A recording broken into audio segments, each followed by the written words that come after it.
In this lesson, we're going to discuss getting your loved one to go to sleep, as well as managing meds.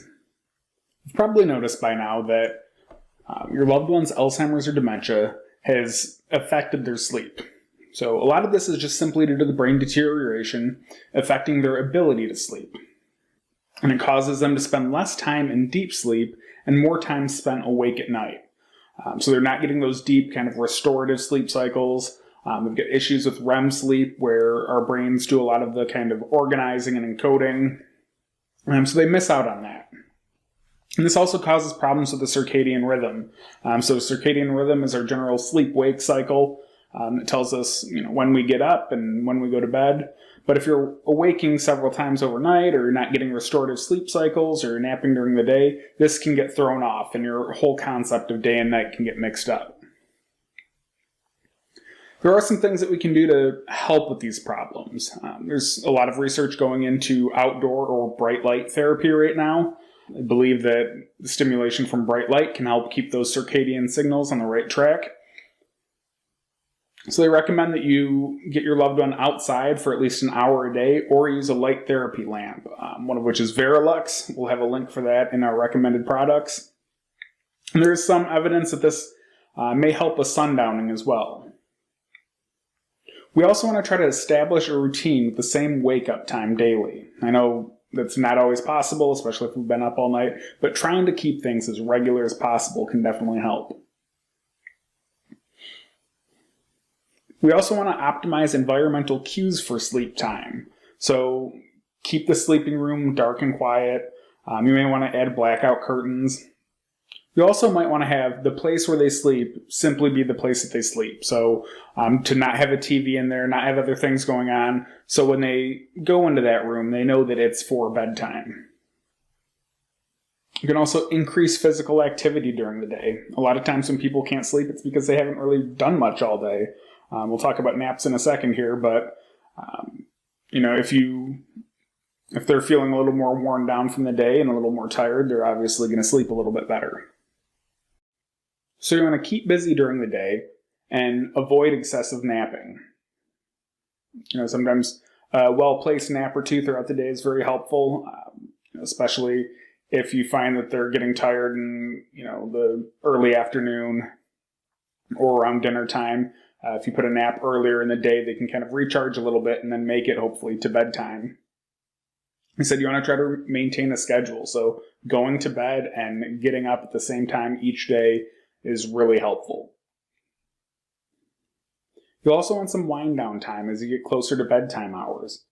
So don't watch TV right up until 10 o'clock and then turn it off and say, okay, it's bedtime, and expect that to work out. Start winding down, limiting the noise, and be conscientious of what you're watching, especially anything exciting or troubling or distressing can really kind of put them on edge and make it much harder to calm down. Oftentimes when you first lay somebody down, if you leave, they might get up, they might look for you, they might wonder where you've gone, wonder what's going on, wonder where they are. So you may have to stay in the room with them and reassure as they fall asleep. You may even want to lie down with them. And we will discuss in our safety module some nighttime safety. So if you're sleeping in separate rooms or separate areas, we'll talk about some different alarm systems and safety systems so that you can still know if your loved one is getting up or leaving the room. So if you've gotten your loved one to go to bed and maybe they fell asleep, but they won't stay in bed, you want to try to figure out why.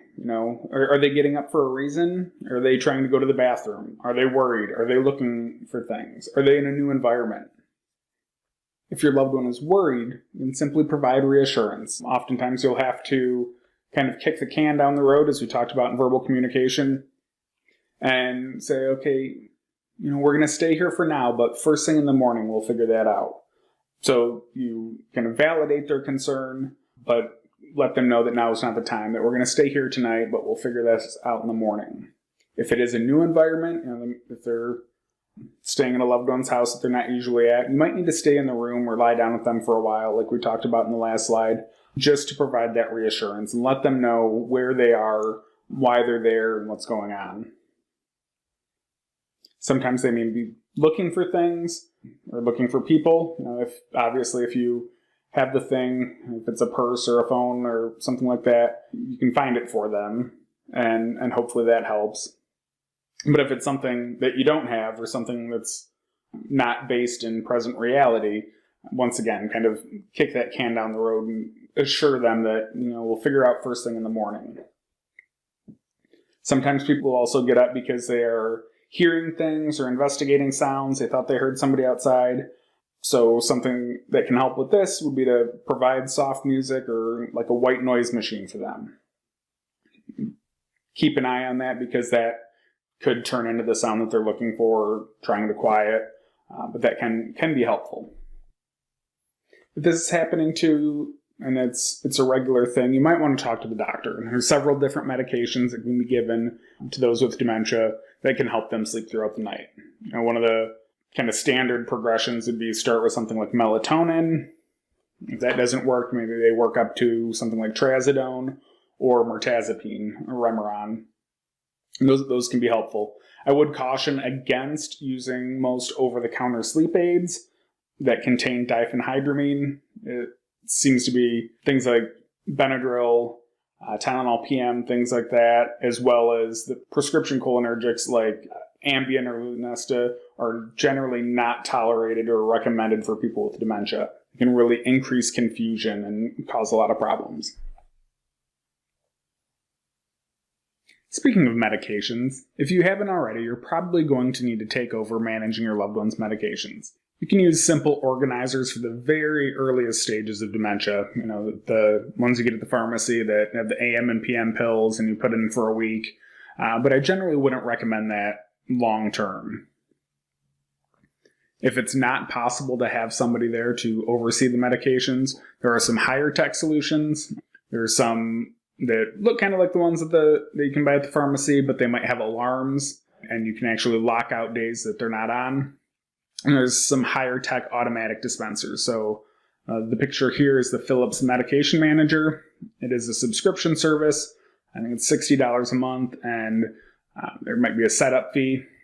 But you can go in and fill this. It's got little pill cups that you can fill with, I think, up to 60 days worth of medications or up to 60 different doses. There are some cool features on this device. It does alarm when it's time to take a med, and your loved one has to press the button to get it to dispense. It will also, you can hook it to the phone line, and it will notify you or another caregiver or anyone necessary if your loved one did not take their meds. It will also, if they didn't take them, put them in a safe locked compartment so they can't accidentally double dose if they miss a dose. And it will send you an alert if your loved one loses power, too. And it does have a battery backup, so it would still be able to get their medication, but there are all sorts of other problems that can come with a power loss. So it can keep you in the loop. The other big problem that people have is actually getting their loved one to take their medication. So especially in a professional setting, we've got 10, 12 people to give medications to. It can be fairly difficult, whether they don't want to take them, they don't think they need to take them, having difficulty swallowing, and there's different ways around this. In the early and mid stages, it can be helpful to let the person know what the medication is for. So something like, this one's for your heart, this one's for your knee, this one is to help your memory. I usually wouldn't say this is for your dementia or this is your Alzheimer's, especially if they're in denial, but even people in denial will often be receptive to anything that is, a memory improver. Alternately, if they're really not acknowledging it, you might need to embellish a little bit. Say their vitamins, this is your aspirin, something that they maybe took throughout their life or would be comfortable taking. You can also check with your pharmacist or doctor to see if medications can be crushed. You do want to be very careful with this because there are many medications that can be rendered ineffective or dangerous if you crush them and they're not supposed to be. Some have a coating that's designed so it can make it through your stomach without being degraded by the acid, and if you break that, it makes it ineffective. And anything that's got a time-release formulation could be very dangerous if they get all of that into their bloodstream at the same time. You also want to let your doctor know if your loved one is chewing, sucking, or pocketing meds in their mouth. They can often get a crushable form or a liquid form or a patch. Patches can be really helpful for those with dementia. It can also be helpful to put medications in food, whether crushed or uncrushed. So in crushed, you can put in applesauce or pudding. If you do have to leave the pills intact, my favorite is preserves, so like jelly, but it's got the larger chunks of fruit, so the pills in there aren't quite as noticeable. Or ice cream's always a favorite too. You can throw them in ice cream, but just be careful if they are chewing pills that can't be chewed or crushed. All right, so that wraps up bedtime routines and managing medications, and that's actually the end of our activities of daily living module. Our next module is going to be all about connection and activities and how to improve the time that you and your loved ones spend together and what to do to fill your day. We will see you there.